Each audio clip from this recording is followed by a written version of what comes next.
Hello, ഒരാളെ കാണിച്ചു തരട്ടെ. ഇന്നലെ രാവിലെ എത്തിയതേ ഉള്ളൂ. എൻ്റെ കുറേ കാലത്തെ ആഗ്രഹമായിരുന്നു ഒരു ഷുഗർ ഗ്ലൈഡറിനെ വാങ്ങണം എന്നുള്ളത്.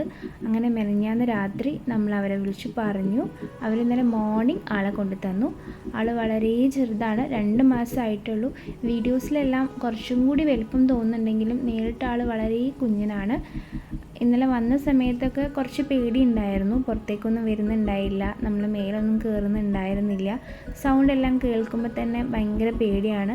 നമ്മൾ കാണുമ്പോഴേക്കും കൂട്ടിൻ്റെ ഉള്ളിൽ കയറി ഒളിച്ചിരിക്കും. പക്ഷേ ഇന്ന് ആൾ സ്മാർട്ടായിട്ടോ. കുറച്ചൊക്കെ നമ്മൾ മേലിൽ കയറാനും കളിക്കാനും എല്ലാം തുടങ്ങി, പുറത്തൊക്കെ ഇറങ്ങാൻ തുടങ്ങി. എന്നാലും ആളൊന്ന് പരിചയം വരണം. എനിക്ക് ഷുഗർ ഗ്ലൈഡേഴ്സിനെ വീഡിയോസിലെല്ലാം കണ്ട് പരിചയമുണ്ടെങ്കിലും ഞാൻ നേരിട്ട് കാണുന്നതും തൊടുന്നതും പെറ്റുന്നതൊക്കെ ആദ്യമായിട്ടാണ്. അപ്പോൾ ഇവരുടെ ശീലങ്ങൾ എങ്ങനെയാണെന്നൊന്നും എനിക്കറിയില്ല, എല്ലാം ഇനി പഠിച്ചു വരണം. അപ്പോൾ ഇനി ഇടയ്ക്കിടയ്ക്ക് ഇവൻ്റെ അപ്ഡേറ്റ്സൊക്കെ കാണാം കേട്ടോ. അപ്പം ശരി, ബൈ.